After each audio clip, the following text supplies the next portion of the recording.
السلام علیکم۔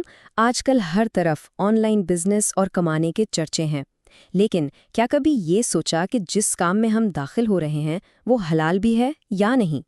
تو چلیں آج اسی اہم سوال کا جواب ڈھونڈتے ہیں اور یہ سمجھتے ہیں کہ ای کامرس کی اس بڑی سی دنیا میں اسلامی اصولوں کے مطابق کامیابی کیسے حاصل کی جا سکتی ہے۔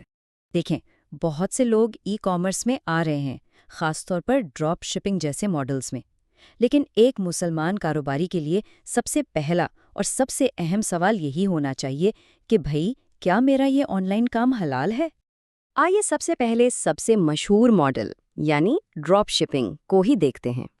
یہ بظاہر بہت آسان اور منافع بخش لگتا ہے نا؟ لیکن اس کے اندر ایک بنیادی مسئلہ ہے جو اسے شریعت کے اصولوں سے ٹکرا دیتا ہے۔ چلیں اس کی گہرائی میں اترتے ہیں۔ تو ڈراپ شپنگ کا جو سب سے بڑا مسئلہ ہے نا، وہ یہ ہے کہ آپ ایک ایسی چیز بیچ رہے ہوتے ہیں جو اصل میں آپ کی ہے ہی نہیں۔ مطلب آپ نے ویب سائٹ پر تصویر لگا دی، آرڈر لے لیا، لیکن وہ چیز تو ابھی تک سپلائر کے گودام میں پڑی ہے، اور بس یہاں سے اسلامی تجارت کے اصولوں کی خلاف ورزی شروع ہو جاتی ہے۔ اسلامی قانون میں ایک بہت اہم اصول ہے غرر سے بچنا۔ غرر کا مطلب ہے کسی بھی قسم کی غیر یقینی صورتحال یا ابہام جو بعد میں جھگڑے یا تنازع کا سبب بنے۔ جب آپ کوئی ایسی چیز بیچتے ہیں جس پر آپ کا کنٹرول ہی نہیں، تو اس میں غرر کا عنصر بہت زیادہ ہوتا ہے۔ آپ کو خود نہیں پتا کہ چیز کی کوالٹی کیسی ہے یا وہ وقت پر پہنچے بھی یا نہیں۔ اور دیکھیں، ہمارے پیارے نبی صلی اللہ علیہ وسلم نے اسی لیے ایسی خرید و فروخت سے منع فرمایا ہے جس میں کوئی بھی غیر یقینی صورتحال ہو۔ اس کا مقصد صرف اور صرف یہ ہے کہ خریدار اور بیچنے والے دونوں کے حقوق محفوظ رہیں اور کسی قسم کے دھوکے کی گنجائش باقی نہ رہے۔ تو پھر اس غیر یقینی صورتحال سے بچنے کا سب سے اہم اور بنیادی اصول کیا ہے؟ وہ اصول جو ہر حلال کاروبار کی جڑ ہے، اور وہ ہے ملکیت اور قبضہ۔ آئیے اس کو ٹھیک سے سمجھتے ہیں۔ یہ حدیث بالکل واضح ہے، اس میں کوئی ابہام نہیں۔ جو چیز آپ کی ملکیت میں نہیں، آپ کے قبضے میں نہیں، آپ اسے بیچ ہی نہیں سکتے۔ یہ ایک غیر متزلزل اصول ہے، چاہے کاروبار آن لائن ہو یا آف لائن۔ اچھا، تو اس ساری بحث کو اگر ایک لائن میں سمجھنا ہو تو وہ یہ ہے: روایتی ڈراپ شپنگ میں آپ اس چیز کا رسک نہیں لیتے جو آپ بیچ رہے ہیں۔ آپ نہ اس کے مالک ہیں، نہ وہ آپ کے قبضے میں ہے۔ جبکہ شریعت کہتی ہے کہ بھائی جو بیچنے والا ہے اسے مالک بھی ہونا چاہیے اور چیز کا قبضہ بھی اس کے پاس ہونا چاہیے۔ بالکل صاف اور سیدھی بات۔ تو کیا اس کا مطلب یہ ہے کہ ہم آن لائن کاروبار کر ہی نہیں سکتے؟ بالکل بھی نہیں۔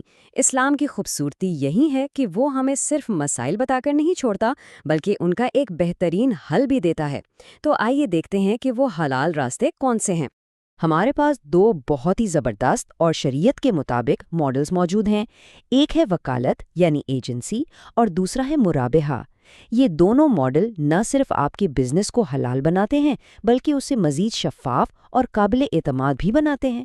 مربحہ ماڈل کو سمجھنا بہت ہی آسان ہے۔ پہلا قدم، آپ کو گاہک سے آرڈر ملتا ہے۔ دوسرا قدم، آپ اس آرڈر کی بنیاد پر سپلائر سے وہ چیز خریدتے ہیں۔ تیسرا اور سب سے اہم قدم، آپ اس چیز کی ملکیت اور قبضہ حاصل کرتے ہیں۔ اور آخر میں جب وہ چیز آپ کی ہو جاتی ہے تب آپ اسے گاہک کو فروخت کرتے ہیں۔ دیکھا، اس طرح ملکیت والا اصول پورا ہو گیا۔ یہاں دونوں ماڈلز کا فرق بہت واضح ہے۔ مرابحہ میں آپ خود مالک بنتے ہیں اور پھر چیز بیچ کر اس پر منافع کماتے ہیں، جبکہ وکالت میں آپ ایک ایجنٹ کے طور پر کام کرتے ہیں۔ آپ گاہک کو بتاتے ہیں کہ آپ سپلائر کے نمائندے ہیں اور اپنی خدمات کی ایک طے شدہ فیس لیتے ہیں، نہ کہ پروڈکٹ کی قیمت پر منافع۔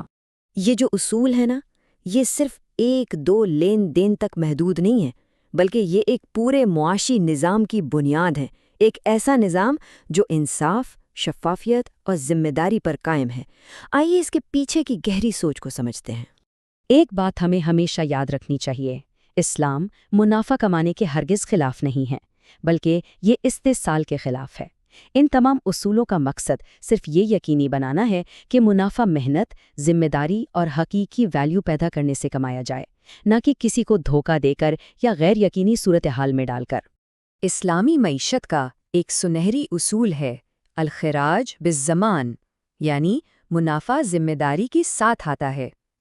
سادہ لفظوں میں، اگر آپ کسی چیز سے فائدہ اٹھانا چاہتے ہیں تو آپ کو اس کے نقصان کا خطرہ بھی مول لینا پڑے گا، کیونکہ روایتی ڈراپ شپنگ میں بیچنے والا کوئی رسک یا ذمہ داری نہیں لیتا، اس لیے اس کا منافع بھی جائز نہیں ہوتا۔